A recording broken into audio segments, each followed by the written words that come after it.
चुपचाप घन्टीमा छाप, सुकुम्बासी जति पत्ता साप भनेको यही हो क्या।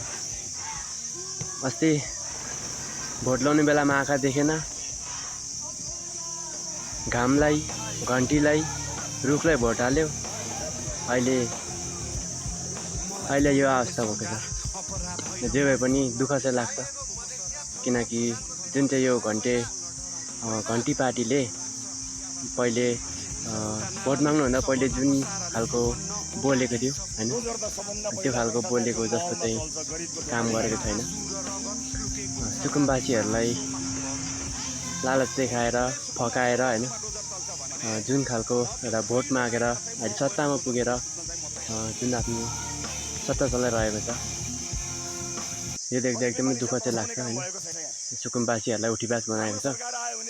अनि त्यही हो, अब भोट लाउने बेलामा गल्ती त गर्यो सबैले एकचोटि, अब भने चाहिँ सबैजना चेतियो होला हैन।